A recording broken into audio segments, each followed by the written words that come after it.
All right, let's jump right into this explainer. Today we're unpacking a really fascinating and honestly quite shocking spatial paradox in modern-day South Africa, 30 years after the fall of apartheid.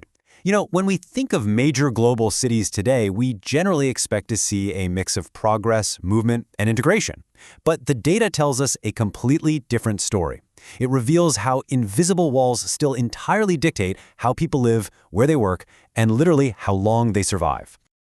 To put this into perspective, crossing a single, invisible line between two Cape Town neighborhoods drops a person's life expectancy by a full 7 years. On one side of the road, you have Nomzamo. It's 92% Black African, incredibly dense, with sometimes 70 to 80 people packed into a single room in tin huts, often relying on stolen electricity just to get by. But then, literally just meters away, is Strand, an 83% white neighborhood full of suburban mansions, running water, and abundant resources. We're not talking about a subtle income gap here. We're talking about two completely different realities existing side by side. So how did we get here? That brings us to engineering inequality. This extreme segregation wasn't some historical accident. It was a surgical design. Take a look at this bizarre pseudoscience practice from the 1950s called the pencil test. It sounds utterly absurd, but authorities would literally slide a pencil into a person's hair to determine their citizenship and basic human rights. If the pencil dropped immediately, boom, you were classified as white, granting you full access to schools, hospitals, and beaches. If it paused and then dropped, you were colored, a second-class citizen. And if it stuck, you were classified as black.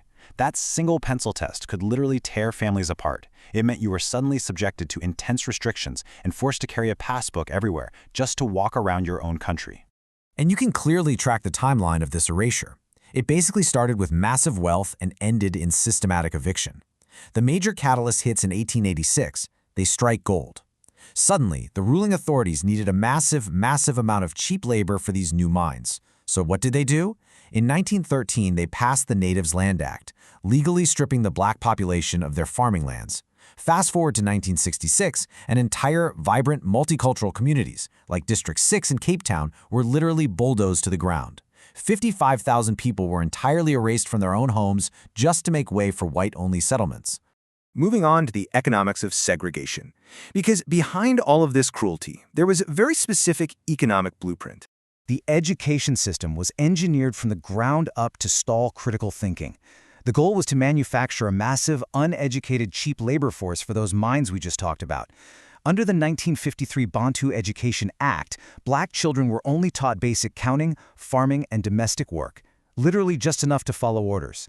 Things like advanced math, deep science, critical thinking, completely intentionally withheld. They were methodically building two entirely different types of mines within the exact same borders.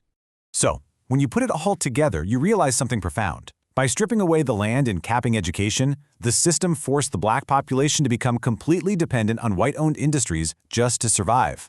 Apartheid wasn't just some emotional expression of racism. At its core, it was a highly profitable, capitalist labor management machine. I mean, think about it. If you take away someone's ability to farm their own land and deny them advanced education, their literally only option is to sell their cheap labor back to the very industries that rigged the rules against them in the first place. Which brings us to the collapse and the compromise, and how this seemingly ironclad system finally cracked in the 1990s. Ultimately, it was a massive double squeeze of global economic sanctions and fierce internal rebellion that forced the white elites to the negotiation table with Nelson Mandela. By the mid-1980s, the global community had basically had enough.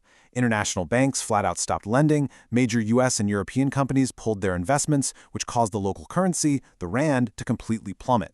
And at the exact same time, internal pressure was boiling over. Strikes, boycotts, and armed resistance escalated until the country became utterly ungovernable. But here's where things get really complicated. Faced with the threat of total capital flight and a looming civil war, Mandela's government made a highly debated choice. They secured political freedom, but they left the underlying economic structure largely untouched. The economic historian Sampie Terreblanche famously calls this the elite compromise. You see, Mandela inherited an economy that was heavily dependent on foreign capital. If he nationalized the mines or violently seized back the land, that capital would vanish overnight, and the new nation would collapse before it even started. So he chose long-term stability over immediate economic justice. And that compromise was physically locked into the new constitution under Section 25.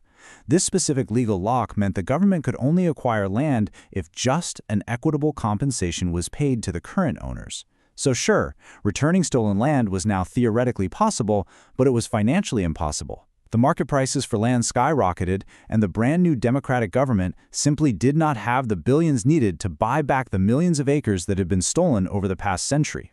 Which leads us to our final section, the enduring design. Let's look at the staggering reality decades later. Even projecting out into recent data and near-future trends for 2026, corporate executive management remains deeply, deeply skewed. The white population makes up only about 8% of the country, yet they hold 66% of executive management roles. Meanwhile, the black population, which makes up 80% of the country, holds just 14% of those top-tier spots. And if you look at unskilled labor, the numbers flip entirely. That economic structure, established 50 years ago, is quite literally still dictating the corporate ladder today. And the land ownership disparity is just as staggering. Today, a shocking 87% of agricultural land remains white-owned. Again, largely because the government never had the cash to buy it back under that Section 25 clause. So you have 8% of the population owning 72% of the land overall, while 80% of the population is crowded onto just 4% of the land. The geographical map of wealth in South Africa right now looks practically identical to the map drawn by the Apartheid government decades ago. The hard truth is, Mandela inherited a fundamentally racist system, and a system only gives you as much power as its foundational design allows. In 1994, the legal framework, the past laws, the horrific pencil tests was completely abolished. But the spatial, economic, and cognitive apartheid remains heavily intact. The DNA of inequality was encoded so deeply into the land, the labor force, and the economy itself that it honestly no longer requires racist laws to sustain itself. The sheer inertia of the system just does the work automatically.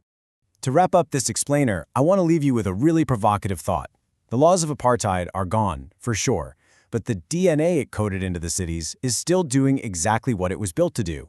So, if a system creates extreme inequality without laws, without violence, and without police, is it broken, or is it functioning exactly as designed?